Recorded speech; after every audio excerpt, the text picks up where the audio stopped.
Wake up. Wake up. All right. Out of the rack. It's a Monday. We're almost in April. It is Monday, the 23rd. The draft is about a month away. Get up and mock yourself to death.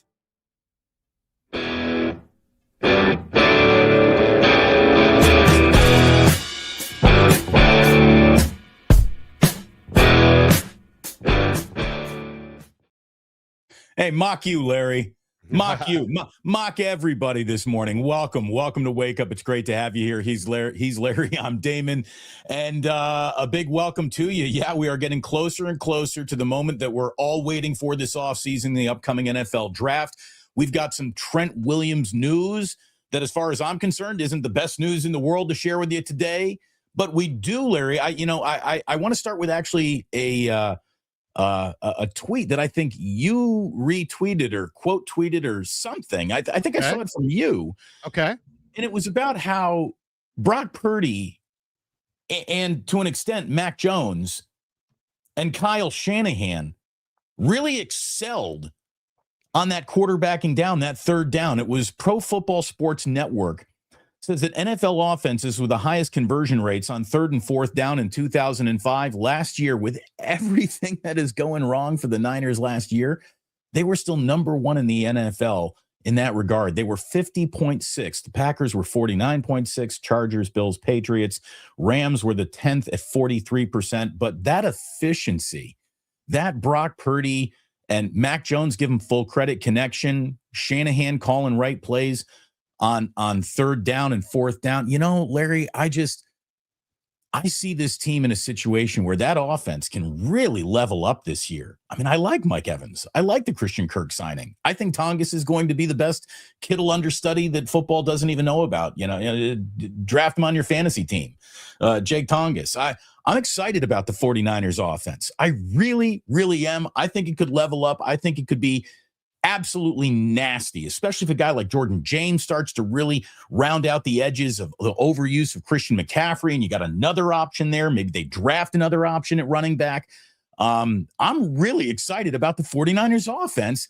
And the one thing that could probably make me less excited would be if Trent Williams isn't here anymore. And we're going to get to that, but let's just start with how good they were on, what you and I have famously called that quarterbacking down last year. Pretty impressive since they used two quarterbacks. Yeah, I mean, this is, if you're Brock Purdy, I mean, it probably is pretty frustrating to be a 49er because when you don't play well, it's the quarterback. And when you do play well, or when Mac Jones plays well, suddenly it's all Shanahan. It's all Shanahan. And people forget that non-Jimmy G quarterbacks were 9-29 under Shanahan when Purdy came off the bench against the Dolphins. So it's not like anybody can run this scheme. I do find it interesting, though, looking at those top percentages. Niners have Purdy and Jones last year. Packers had Jordan Love. Chargers had Herbert. Bills had Josh Allen. Pats had Drake May. Bengals had Joe Burrow. Colts had Daniel Jones for a good chunk of the year. Cowboys with Prescott. Bears with Phillip Rivers. Their Phillip Rivers rejuvenation. Well, there's a lot of good quarterbacks on that list. And what you don't see on that list? You don't see any of the crappy quarterbacks. Like, you don't see anybody that you're like, I don't know how good they are, or they, I'm not really sure. You don't see them on the list. I mean, who's the worst quarterback on this list? Well, it's funny that you asked that because I was almost looking at it from the other way. The name who's not on this list that really surprises me is Patrick Mahomes. Just showed you how stuck in the mud the Kansas City Chiefs were sort of offensively, and then of course gets hurt at the end of the year. But I'm surprised he wasn't on this list. But yeah, you're right. There's no bums here because it's about efficiency. Well, I'm not saying it has nothing to do with the coach or the team, and it's all a quarterback stat. I'm not trying to say that. I'm just trying to say that it is thought of generally when people are trying to hold quarterbacks' feet to the fire. They'll say, well, how'd he do on the quarterback down? How'd he do on third down? Or in a game where someone's trying to credit the quarterback, be like, well, hey, Brock really stepped up and he converted a lot of key third downs and kept us on the field. So, in the post game, this is a quarterback thing. So how come with some gigantic picture of Shanahan there? I just thought that was kind of funny, and I kind of pushed back on the picture of Shanahan. But I think that's what you tweeted. I think that's what you quote tweeted or something like well, it. Yeah. Where's Purdy? Where's Jones? Isn't it ironic, Damon, that the 49ers in a year where you have an older Kittle, older CMC, you didn't have Ayuk, you didn't have Debo, Jennings was out a lot of the year, Juszczyk is 34 years old, your offensive line was thoroughly mid, if you want to even call it that. You couldn't Pearsall was a massive under contributor. He didn't contribute. Your rookie 4th-round pick, speedsters for the last 2 drafts, gave you 0. And still the 49ers, were great on 3rd and 4th down. And then think about it this way, Damon. They were 3rd and 4th. They were number 1 on 3rd and 4th down conversion rates in a league where people think that Brock Purdy is being, just along for the ride and Shanahan's the key to him. And you would have thought that Mac Jones played half the season, that people would look at these numbers and that would add to his value. No, nobody traded for him and nobody gave the Niners their asking price. Now we don't know what their asking price was, but you would think if 7 or 8 teams needed a quarterback and you have one team that used their backup quarterback and was number 1 on 3rd and 4th down conversions, you would think that quarterback would be coveted. He either is, and the price tag's truly exorbitant, or he's not. And as the one guy that Matt Barrows quoted, one NFL executive said, well, is Shanahan coming with him? Like, in other words, Shanahan is key to Mac Jones, and at least in that guy's eyes. Look, I wouldn't ever try to make the argument that Shanahan wasn't the mastermind behind it all. Of course he is, but it's his offense. And I just think that Mac Jones did enough, though, to stand out beyond just, what he did with the 49. We saw him in a good situation, which it's negotiable how good that situation even was, like for all the reasons that we just went over. And, I think that is just such a frustrating thing. When you look at why haven't the Niners actually reached the top of the mountain yet, it's because they do so much with what is in reality kind of just average. If you can just get above average around Brock Purdy, and I think that Mike Evans is his best above average wide receiver that he will ever play with or has to this point in his career. I think that Kirk in the slot used correctly is going to reemerge as a weapon and maybe be one of the talks of the reclamation projects of the NFL. I think, Kyle always gets a reclamation project every year, Larry. I don't think it's going to be quarterback this year. I think it's going to be Christian Kirk. I think he's going to be the guy that a lot of people are talking about, that Kyle saved his career. But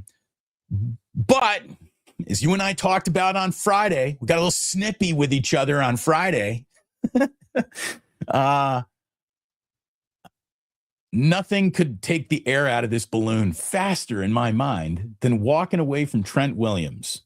And they did not pick up his $10 million option on Friday. And the salary cap number is going to grow closer to $47 million. Lynch says that he's not overly concerned about it. He's still planning to rework the contract before the draft. Is that lip service? Is that real? It's hard to tell at this point. Jason Lockenfora, something that I saw just before we came on the air here, Larry, Kevin, I think sent it to both of us. Right.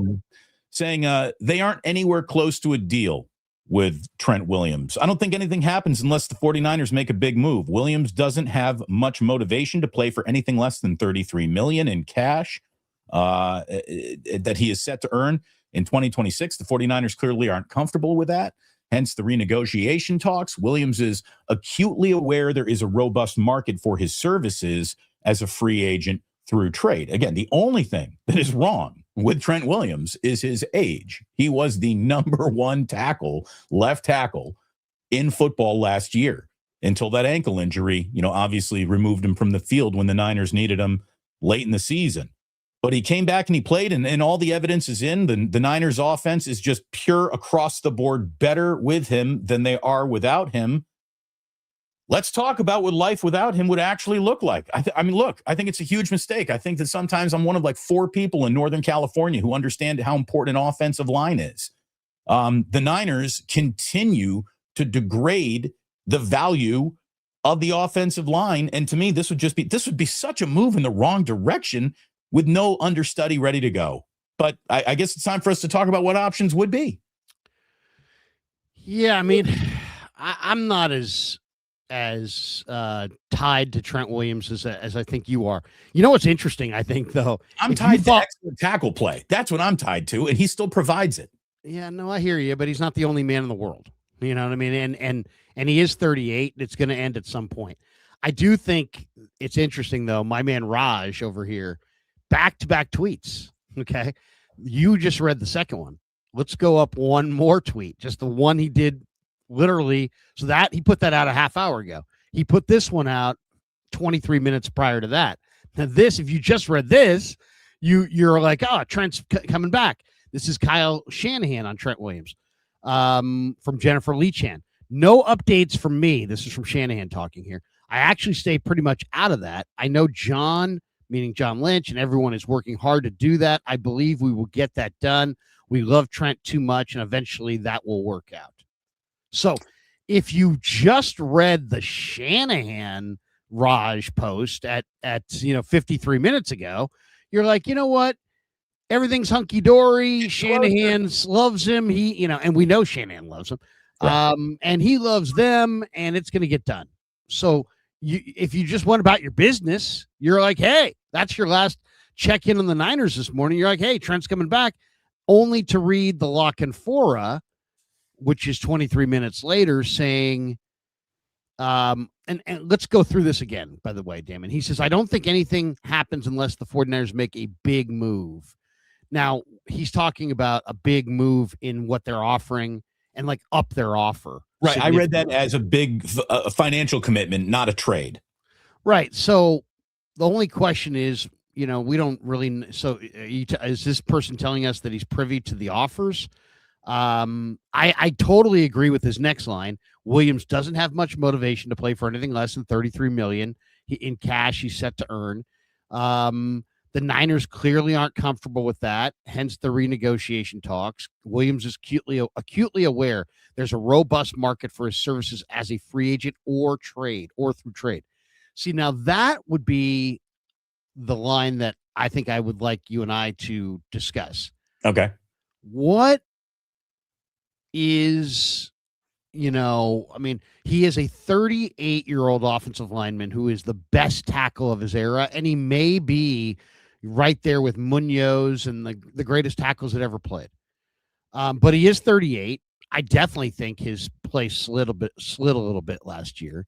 He doesn't typically play a full year any longer. He doesn't practice on Wednesdays. You didn't win a Super Bowl with him. And then there's that word robust trade market, which has me, and I'm sure other Niner fans, at least interested to know how that is being defined. Like, what do you think, Damon? Because we all know that there's a market for this guy.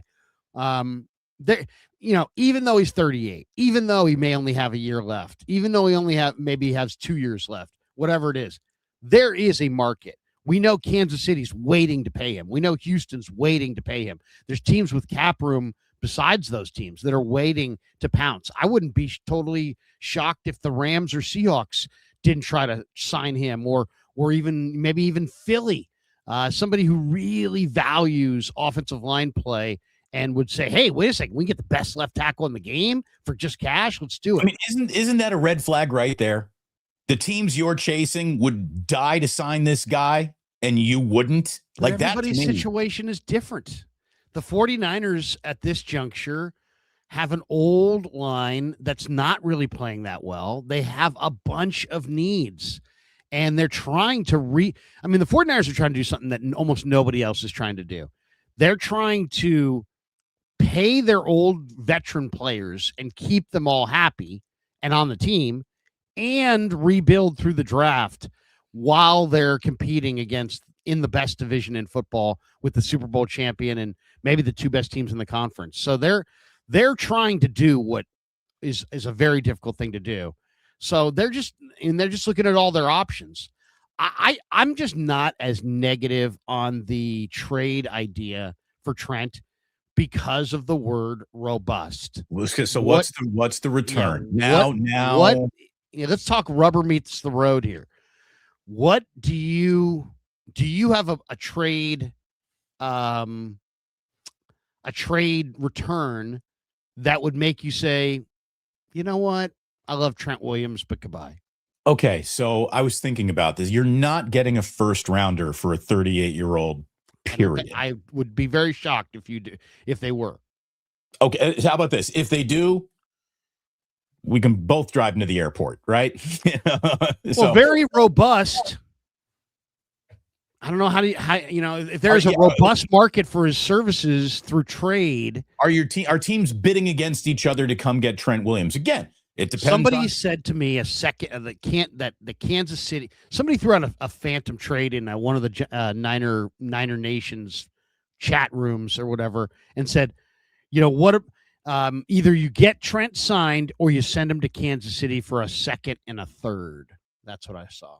Okay, so if you can get a second and a third out of Kansas City, I guess we can talk about it. I guess we could. I mean, that'd be tough to look past. The way I'm seeing it is, number one, probably too wishful thinking.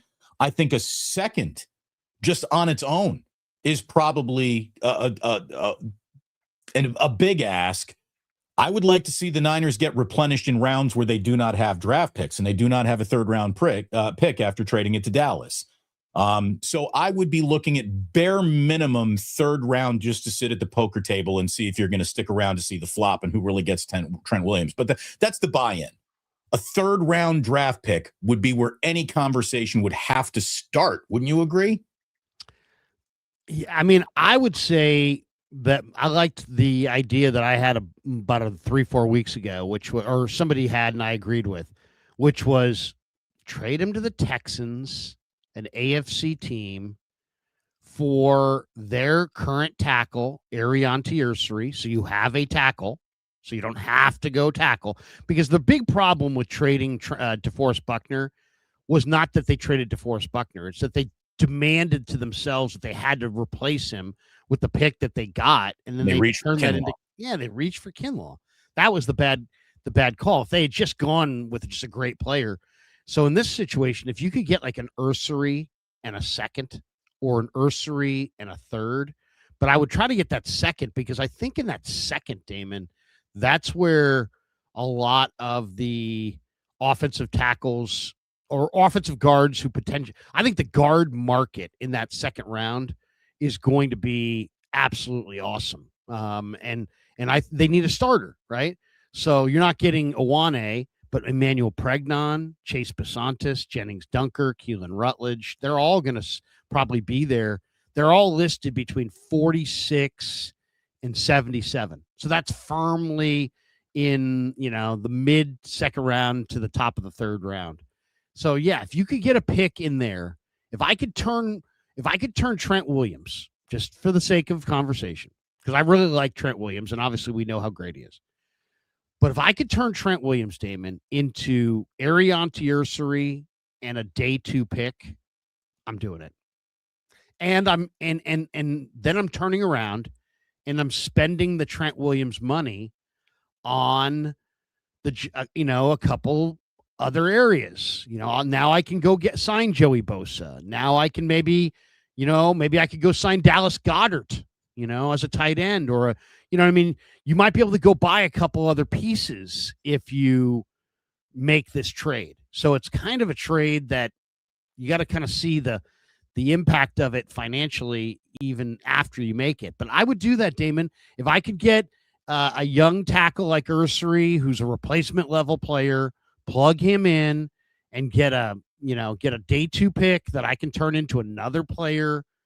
I think it's the smarter play. I really do. And I know, and I understand Trent Williams is super unique, but I think now's the right time. I really do. Arguing about a first round, let's just say we take the age off of him and say this is the best left tackle in football. The best left tackle in football can set you a first rounder, period. How about this, Larry? Because lock and forward. Yeah, exactly. That is sort of the deal breaker there. But Lock and It's like Forrest Chris says that, Paul for Jordan Poole. It's like, well, I mean, you're getting Chris Paul. He wasn't bad. It's just he was old. right. Maybe not. Lock and Forrest says that Kansas City would be right at the front of the line to acquire Williams if he's on the block.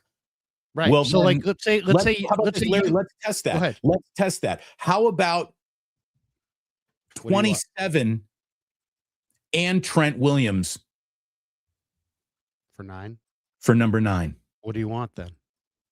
At number 9, you're basically getting at number 9, you get whatever you want. I mean, at number 9, you're going to have at least legitimate Pro Bowl tackle options to choose from. I'll give you the next 5 picks. I'll give you the picks. Here they are. Tankathon.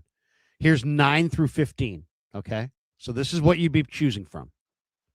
Caleb Downs, the unbelievable safety from Ohio State, which that might be you know what? I've said it many times. The Niners need a great player. He's a great player. Mansour Delane, cornerback LSU, 10. Carnell Tate, wide receiver, Ohio State, 11. Dylan Thieneman, safety, Oregon, 12. Monroe Freeling, offensive tackle, Georgia, 13. Here's the other tough call, because who's 14 on this list. I mean, this would be a really tough call. Guess who's 14 on the list? Venga Owane. So you could have the awesome guard. You could have the future tackle. 15 is Kenyon Sadiq. You could have the superstar tight end, who, by the way, I did a Kenyon Sadiq deep dive this weekend. I didn't realize that Kenyon Sadiq was such a destroyer in the run game. That guy is Vernon Davis. He's a lot like Vernon Davis. Mekhi Lemon at 16. So Mekhi Lemon, Kenyon Sadiq, Venga Owane, Monroe Freeling, Dylan Thieneman, Carnell Tate, Mansour Delane, and Caleb Downs. And Ruben Bain, but they say is going 8. So let's just say Bain's gone. Otherwise, man, I might just take Bain right there. God, that would be amazing. But then to me, it's really just a decision between your guy, Monroe Freeling, and Venga Owane. And it's just a matter of, do you want the plug and play left guard who's going to be there for the next decade, or do you want the left tackle and get Monroe Freeling? Are you talking out of both sides of your own mouth, though, by trading Trent Williams to then draft a guard? I mean, to me, Damon, once again, I don't play these games of positions. I mean, are you making a mistake if you have the best running back? Well, I mean, this is the debate that's going to happen early in this draft with Jeremiah Love. And it's like, what do you really want to take a running back 4th overall? Well, I get it. I don't think I would take a running back 4th overall, but I understand why they think Love is special. I think the Niners, more than any, and I've said this to you a bunch. I never really understood the whole let's devalue the running back and avoid running backs in first round philosophy. I know it's a volatile position. I know you can get hurt there faster than most other places on the field, but holy shit, it's about as important of a position during a football game as you can find. Well, see Todd Gurley. Todd Gurley was on top of the football world, and then all of a sudden he's gone, and he was probably the last high pick. Ashton Genty last year. Yeah. But, sometimes, I mean, I think if you have a team that's ready to roll and you draft a running back, like if you're one of these teams like Philly or I don't know, whatever, you're one of the 5 contenders and you draft a star running back, I think it's smart. But if you have 3 years to build, I don't think it's smart. I would agree with that. The running back is the ultimate perfect cake topper, just boop. Now your birthday cake is perfect. Right. When you get if you had given Genty to to a great team last year, he probably could have impacted the playoff race. But instead, he went to the Raiders behind a bad line. They're in development. Whole thing was muted. Just to get back to this, I would like a little bit more context here. And I don't know if this is just Lock and Fora talking or he knows something. I don't know. But the sentence that kind of jumps out is the 49ers clearly aren't comfortable with that. What, paying a tackle $30 million? That's about maybe paying this tackle, maybe paying 38-year-old tackle. But that's what I'm saying. So Larry, I mean, we're about to have every single starting left tackle in football is a $30 million position. That we are 2 to 3 seasons away from 32 left tackle's making at least $30 million. We really are. That is going to be the standard operational price. Look at what happened today. And I know they're not directly correlated, but when cap and markets get reset like this, a market getting reset at one position doesn't just reset the market for that one position. It kind of makes everyone reconsider worth across the board. Jackson Smith and Jigba this morning. Larry's 4 years, $168.6 million. The average of the deal is 42.1. But we're going to have a wide receiver making $42 million on average. That's well, this kind of feeds into 5 years ago, the $20 million wide receiver was giving everybody sticker shock. In half a decade, we've doubled that. Well, I mean, forget the contract for a second, because the money always just goes up, and just talk about JSN being in Seattle. Well, he's special. Yeah. Not only is he special, so's Puka, and they're both in the division, and they're just getting going. These guys' careers are just beginning. So, in my opinion, this is why I would move Trent Williams. Now, people go, what? I don't understand. Explain this to me. Well, I just really think that this is the right time. At 20, then I think you would play the draft this way. At 27, according to Tankathon, you're going to choose, as far as offensive tackles, between the two guys that I think a lot of people at this point think they're going to choose between. Blake Miller from Clemson, 4-year starter. He's a right tackle, though. So is he going to play right tackle, and McKivitz is going to move to left tackle? Or you could go with Max Ionacher from Arizona State, who probably also has some right tackle, but he's got unbelievable left tackle ability. Or you could, go a different position. But my point would be this. I think I would, if I made this deal and I got, Ariante Ursary and a second-round pick, okay, I think I would probably wind up taking that Ionacher at 27, probably. And then, I've got Ursary and Ionacher. Now I've added 2 young players to my offensive line. Okay. And then I think with that second-round pick that I got extra for moving Trent Williams, like Kansas City picks in the second round, they pick 40th overall. They're like 8 picks into the second round. Let's say they went for him, or Houston, who picks 38th overall, because I think those are the 2 teams. Pittsburgh also, they say, could be interested. But let's just say the Niners could get pick 38 or pick 40 from either Houston or Kansas City. You just said it. JSN's in the division. I did a deep dive this weekend on D'Angelo Pons and Keontae Scott. And you know what? Those are 2 of the best players in this draft. And to me, D'Angelo Pons is, I understand he's 5'8", but that's like saying, do you want to get rid of Upton Stout right now? He's only 5'8". No, of course I don't. He's great. I want to keep him. And D'Angelo Pons is even better than Upton Stout. So that's what I would do. I would trade Trent Williams, and I would get that replacement, tackle, hopefully in the trade, and then maybe draft another tackle in the first round to replace Trent, and then get that high second-round pick. You have 2 seconds then. You come back in that second round for D'Angelo Pons. Now you've got a younger offensive line that's cheaper. You can take that money and go spend it on Joey Bosa, and you've added Pons on the back end in a division that has Puka and JSN. I personally think that's a better plan. I think you got a good idea. I think you got a pretty good plan, but the whole thing to me sounds like plan B.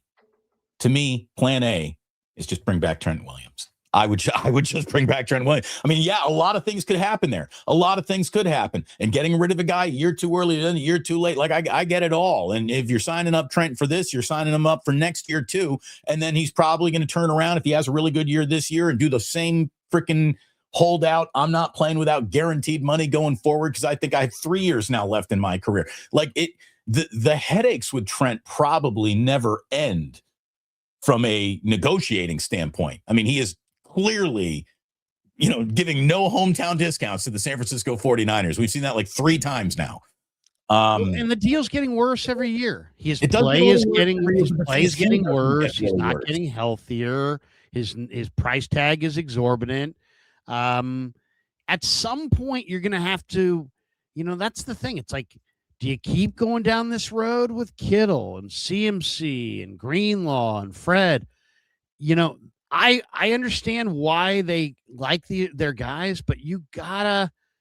I mean, the Bill Walsh, a year too soon, not a year too late. I mean, Randy told Randy Cross, hey, you got 3 more years left, but probably only 1 or 2 will be here. And it's like, I'm not saying that they have to move Trent Williams. I just think that when you look at where they're at on the cap, you look at where their roster's at.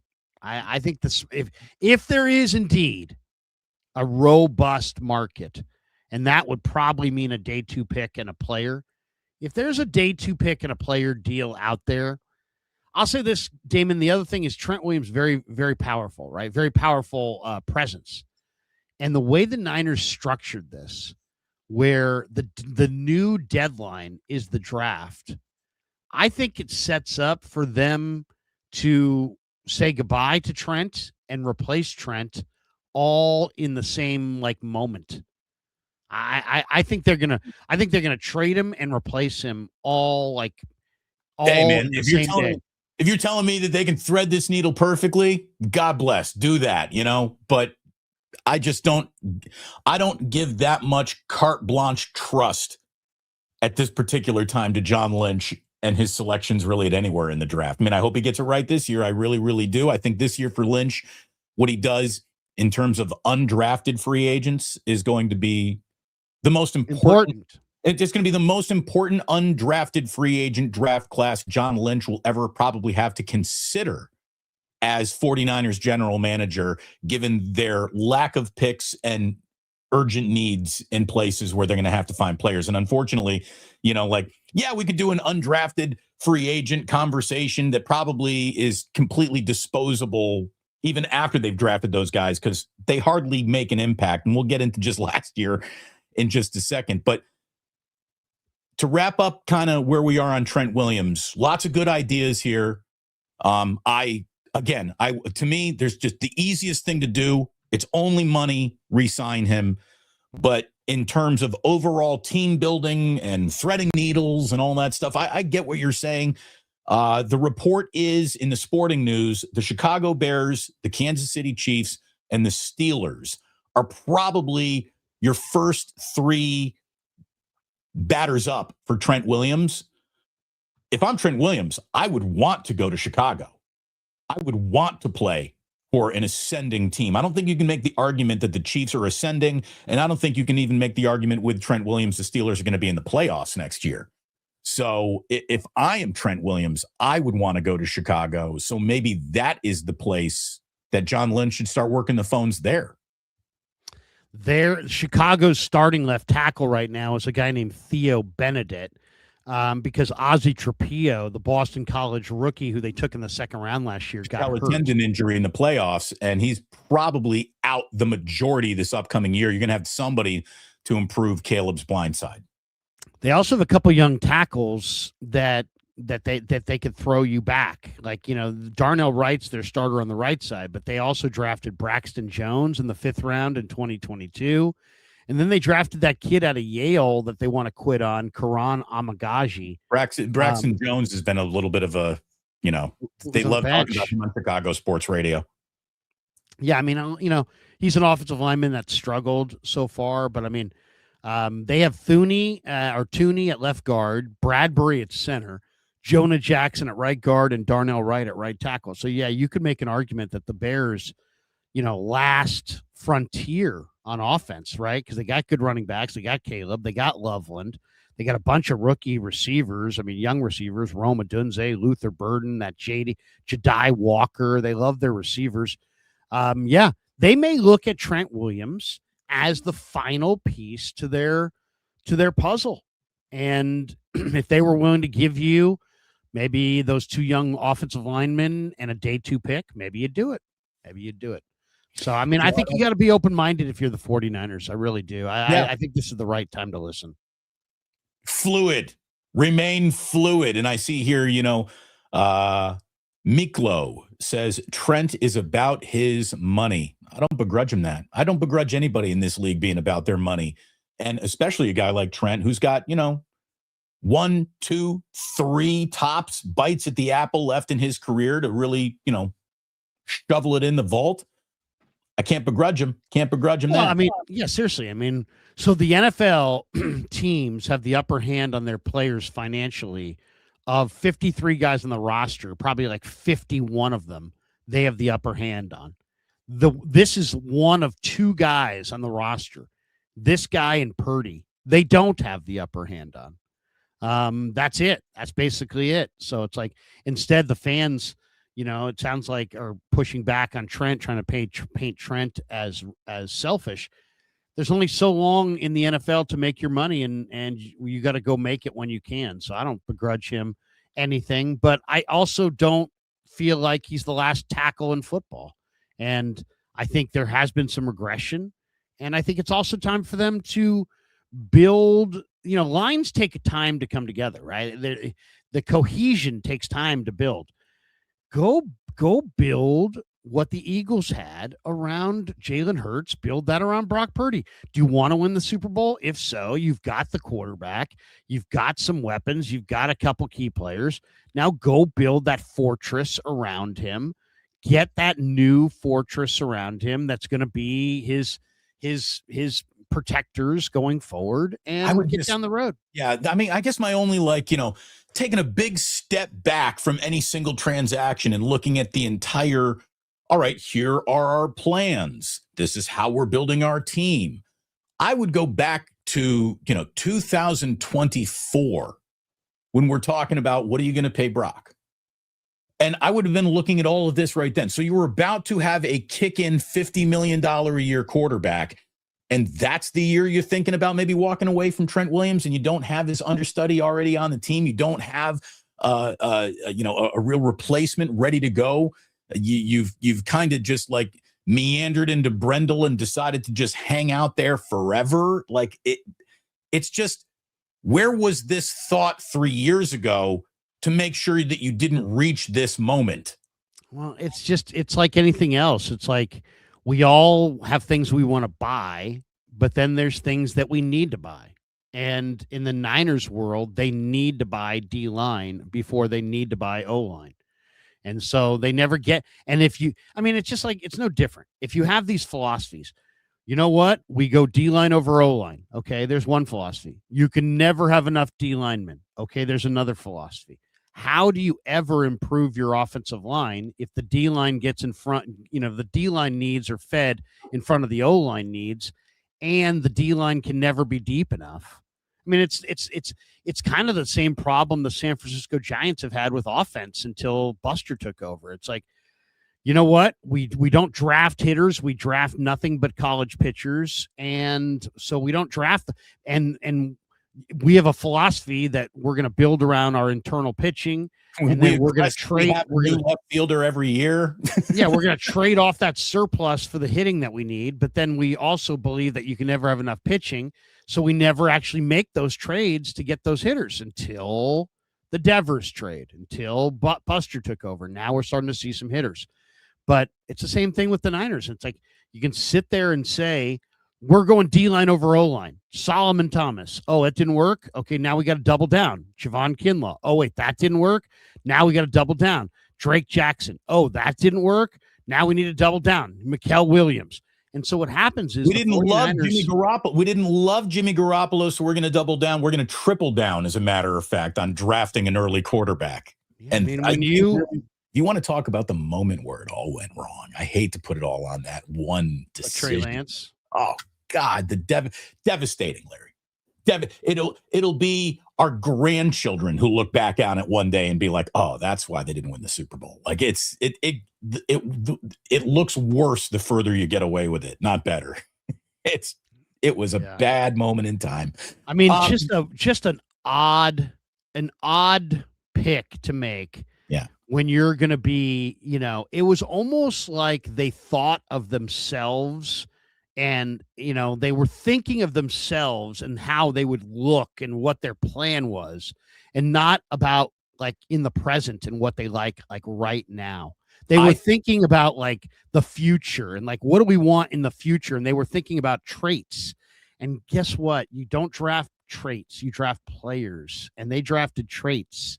And when you draft traits, you either wind up with an amazing pick or a bust. I think I think what happened more than anything is that the Niners, more than any other team in football, got wrapped up in chasing Patrick Mahomes' ghost.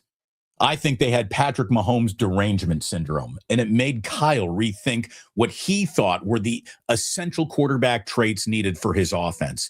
I don't really need the experienced, seen it all at the highest level, playing against SEC defenses, national championship efficient passer.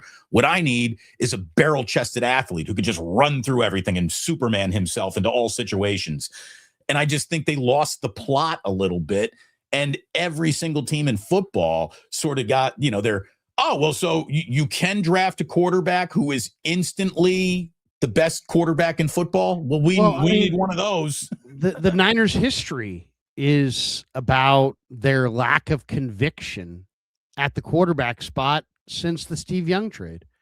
I mean, Bill Walsh had conviction. His conviction brought Joe Montana and Steve Young in a trade, and eventually Jeff Garcia in a signing.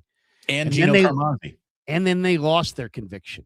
They didn't see Tom Brady at their own local pro day because they were looking for a mobile athlete. And so they centered on Gio Carmazzi. They didn't see Aaron Rodgers because Aaron Rodgers was 6'2", and they looked at Alex Smith as 6'4" and smart and athletic, and they looked at the higher upside. They lacked conviction. They didn't have conviction. They believed that Rodgers was better, but then they also didn't have any conviction about it. And then it's just, that's the way it's gone. I mean, they didn't have any conviction on Mac Jones. I think Shanahan wanted Mac Jones, and I think the rest of the people in that building told him, no, let's go with somebody else who has a little bit more upside, a little bit more athleticism. There were a lot of people bringing race into it back then as well.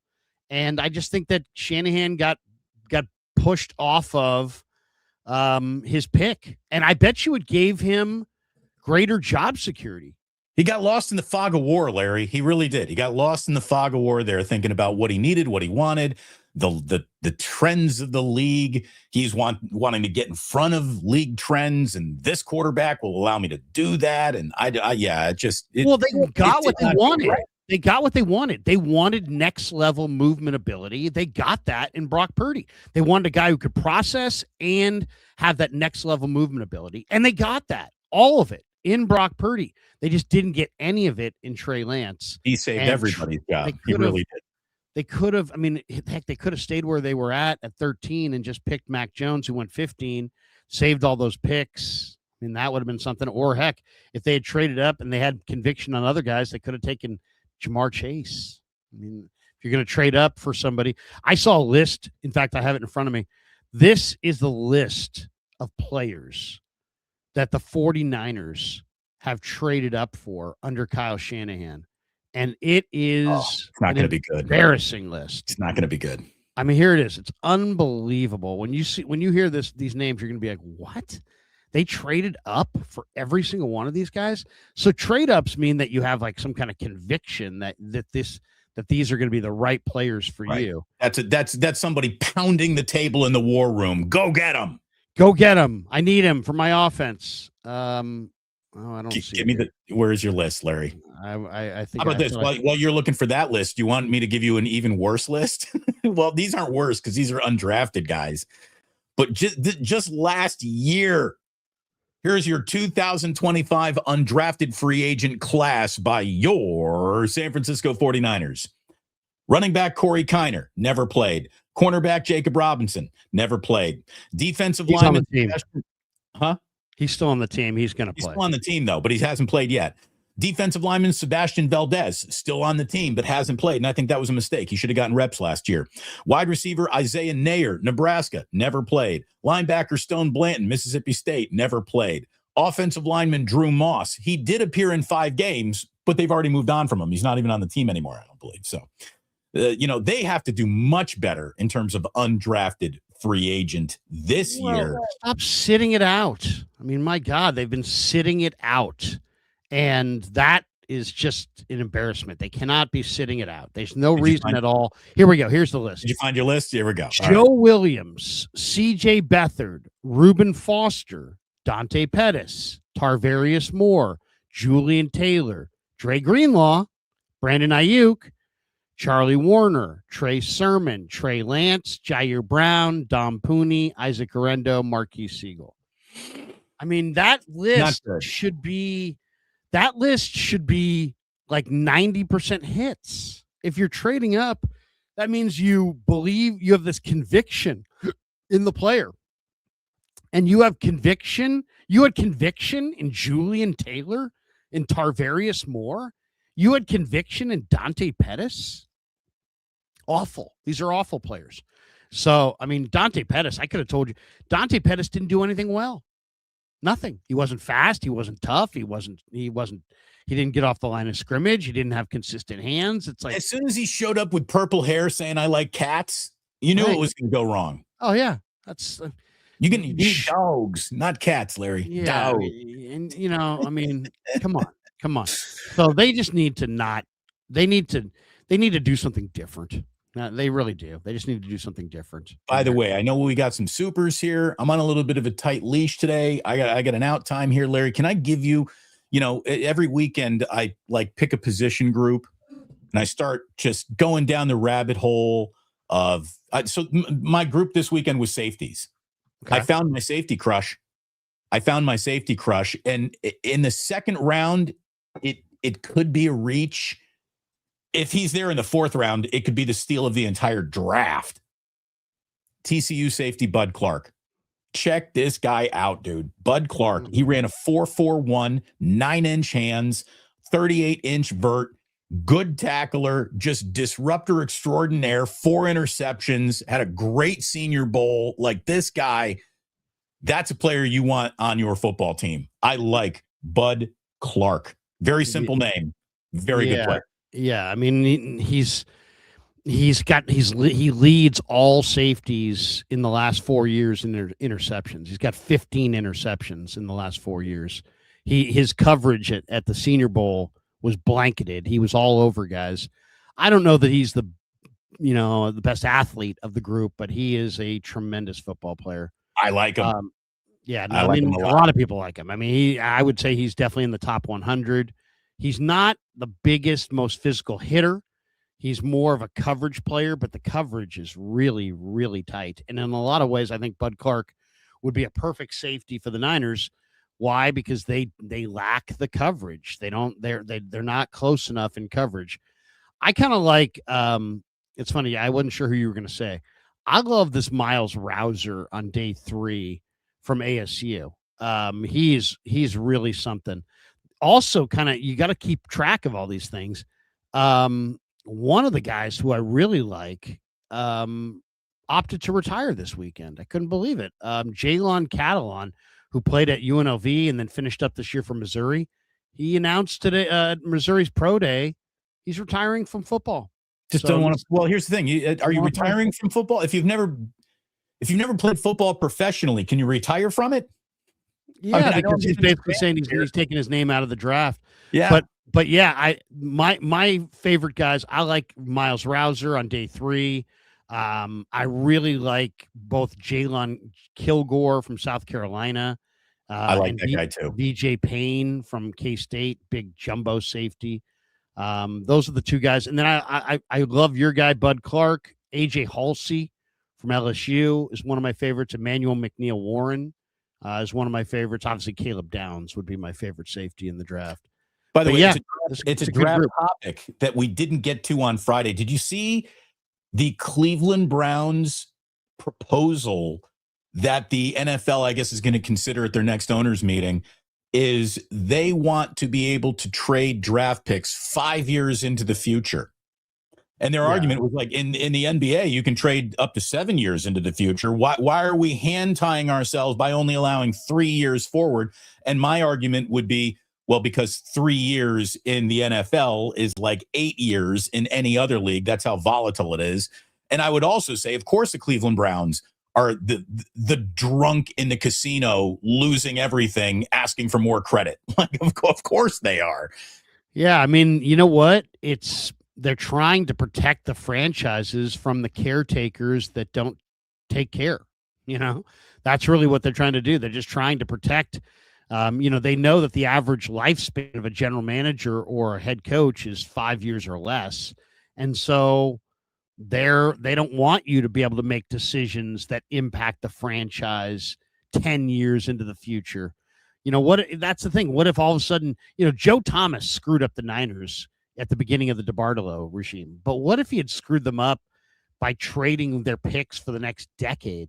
He could have set them back. Just one bad hire could have set them back, by years and years and years, and that's not good. I mean, it's really not good if you have any significant number of teams that really are not contending or not trying to contend because they're so mismanaged that they're just straight up incompetence. I mean, and do that. I mean, I would push back against that and say no, yeah. Don't allow this because otherwise, what's going to happen is you're going to have all that you're going to have is you're going to have more wild trades, and you're going to have more dysfunction, and then what's going to create.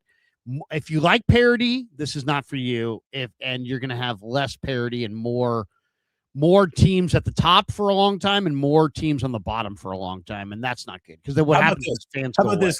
You don't even get to suggest new rules if you're a loser franchise. If you haven't had more than 5 winning seasons over the course of any decade in the last 4 decades, you just shut up when you're at the table.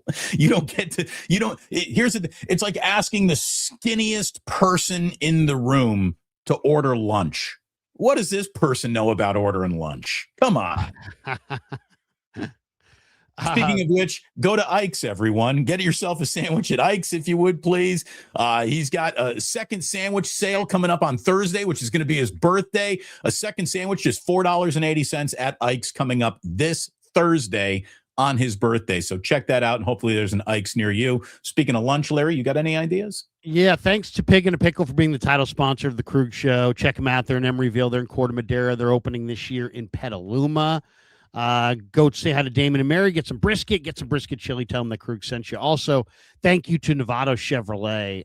The only Chevrolet dealership I will shop from is Novato Chevrolet, Bay Area EV headquarters, over $3 million in used cars, 100%, hundreds in inventory, all makes, all models, great dealership. Did you get a new car, Larry? Did you get a new car? Did not get a new car. Did not get a new car, but got a new sponsor, Novato Chevrolet. And also, thank you to Habbas Law. Habbas Law is going to be paying for pet adoptions on Saturday at the San Jose Animal Care Center. Thank you, Omar and Tarek Habbas. Every cat, every dog, every bunny, everybody. You just show up with a great attitude at the San Jose Animal Care Center between 10 a.m. and 4 p.m. on Saturday. It's at 20. What's the address here? 2750 Monterey Road. They're moving bunnies at Habbas Law. They're moving bunnies. Habbas Law. Thank you to Habbas Law. And also thank you to Alomar Marina, alomarmarina.net on the web. They're open Wednesday through Sunday. Go float on the Sacramento River as you dine. Try the shrimp tacos. I had the burger last time I was there. Awesome spot. alomarmarina.net on the web. Check them out. You'll love it. Try it. You'll be a fan for life. And there are links in the description to all of our sponsors. Let's hit some supers, and we will bolt for the door. We do have 6 supers here. Clarence Beeks in the house. Open those mother-loving ears, Niners Nation. All right. And thank you for being a member now for 2 years there, Clarence. That gets an applause. Clarence Beeks. There you go. Fuji Simeon, Najigba got mega deal. Does Puka get the same or more? Less? Yeah, he's going to come in less. I mean, so we're talking, $42.15 million. But if I'm Puka, I'm asking for 38. Yeah. This is a great one here from Joseph Ernberg, who switched gyms on me. He says, I want an all Indiana draft. Great show, guys. Seriously, I would be okay with Pons in round 1 or round 2 on a trade back. I'd be okay with Kalon Black in like the 4th round. I'd be okay with Mikhail Kamara in the day 3. It'd be rusher. okay. You'd be jumping up and down. You get Mikel Kamara in day 3. I love all these guys. I mean, Black, and then I would be okay with Coogan as an undrafted guy and just bring him in. And I bet you anything that Pat Coogan as an undrafted player would show up in the Niner camp and take Jake Brendel's gig. He might. He certainly might. Larry, let me just, that's a Rose Bowl MVP, Pat Coogan, by the way. That's how good he anchored that offensive line in front of Alabama's defensive line. Let me ask you this. What is the over-under on Indiana players drafted to the 49ers this year that gets you to sing the fight song with me? I'll say if they draft 2 Indiana guys, I'll do it. Because okay, I'll get you the lyrics. Pons, Black, Kamara, Coogan, Cooper. I love all those guys. Did you see that CJ Concepcion came in for a 30? I did, and I like him. Casey, but not CJ, sorry. Casey. Yeah, KC Concepcion. Yeah, and he's a great runner. James Foster says COVID pandemic impacted Trey Lance pick. No doubt. Yeah. It screwed up everybody's evaluation. Yeah, I mean, here's the thing. Bill Parcells said it. The cutting the line that cuts off is like 25 games. You got to have at least 25 games of college experience. Otherwise, you're not worth drafting. It's kind of like Ty Simpson this year. Everybody's talking about Ty Simpson's great. He has barely played. He's barely played. So, I mean, where you make mistakes are quarterbacks that played 1 year. See Trey Lance, see Mitch Trubisky, see others. Carson Taylor. Our wide receivers feel so nimble. Mike Evans, Kirk, Ricky all get hurt. Our O-line is booty cheeks. We have XFL level guys playing safety. Cornerbacks are still slow. How have we gotten better? Can we even fucking trade Mac? Okay, let's go through this. You want to trade Mac Jones? I mean, I would keep Mac Jones if nobody wants him. I mean, why? What's the big deal? Just keep him. He's good. I mean, you got 2 quarterbacks you can win with. As far as the wide receivers, I think the wide receiver group's pretty good. Here's the thing. If healthy is the phrase that you can put in front of every NFL player. It's just all of them. If healthy, this guy could really work. And if hurt, it ain't going to work. That's pretty standard across the board. Now, drafting and signing guys with injury past and histories, it's always a gamble. But when not hurt, Mike Evans is a first ballot Hall of Fame wide receiver. And he was. I don't know if he still is. We're going to find out. I mean, he's 32 years old. I mean, we'll see. I think they got better. I think they absolutely got better. Now, I think you're the same if you move on from Trent Williams until you can prove to me proof of concept that, you got a player to play for him. It can't be Austin Pleasance. I'm not comfortable with that. Though, you know what? Pleasance did play well. I mean, he did play well. Against the Bears, and they had a week to scout him, and he got cooked in that Seattle. Well, Seattle's defensive line destroyed everything in front of it, so maybe it wasn't him. Pleasance played pretty decent ball. Fuji Simeon says, season starts Wednesday. How should Giants fans feel? They should feel excited to watch a more dynamic lineup every day. I mean, the lineups that Farhan Zaidi was putting out there were fucking boring. Yeah. This lineup has actually got some major leaguers. But they should also, I would say, pump the brakes because the Giants definitely, without a doubt, are too thin on the mound, both in the bullpen and in the rotation. That Wisenhunt, wasn't he getting teed up in spring training, and now he's off to Tommy John. So there you go. That explains it. Not Wisenhunt. Birdsong. Hayden Birdsong. Sorry. Yeah, Birdsong. Yeah, and I'm not even in baseball mode. I'm watching Bud Black safety porn, or not Bud Black. What? Excuse me. I mean, Bud Clark. Yeah, I'm always Bud Clark. I'm stuck somewhere in between football and baseball. I would say, the Giants, I think, are going to be fun to watch, but they also the thing about the Giants that's so interesting, I think, is that they're so rich that they can do and they can make their reality anything they want to be their reality. They can trade for any player they want. They can sign any player they want because they have the money and they have the deep pockets. They have a rich ownership group. It's just a matter of conviction. What does Buster want to do? And that, so on and so forth. So the Giants are a weird team because they got the theater, right? Didn't they buy a theater? But I would not feel comfortable betting the Giants over or under the Vegas total. Why?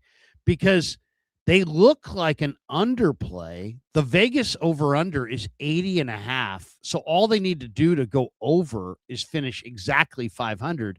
And I don't think they will with the current team, but they have so much money that they can buy whatever they need in the middle of the year, either in a trade or some kind of a pseudo trade. So, I mean, it's like if what they have right now, they're going to be under 500, but they have enough assets and there's motivation. I think they hang around and make a deal or two and probably finish, I'll say 83 and 78. Here's the thing. I think they're going to be a better San Francisco Giants team, but they're not better than the Dodgers. They're not better than the Padres. And I don't think they're better than the Diamondbacks either. So wow. We'll see. And I think that's probably right. I think they're probably the fourth best team in the division. Fuji, any plans for future bottom of the pint games? No plans for that yet, but you know what? Plans can be made.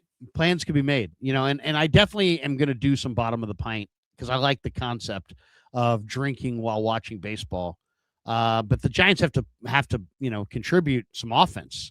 We were going to do slamming beers every time they hit a home run, and then they got shut out 3 games in a row. Exactly. Yeah. You finished the bottom of the pint show sober. Yeah, exactly. Big Tone, Chris Johnson over Ponds, San Diego State. Yeah, I do love Chris Johnson. Bigger guy, awesome tester. I kind of agree with you, but I love Ponds. And Ponds, I think, is really special. Fuji says, my audio cut out. All I heard was Damon and Black.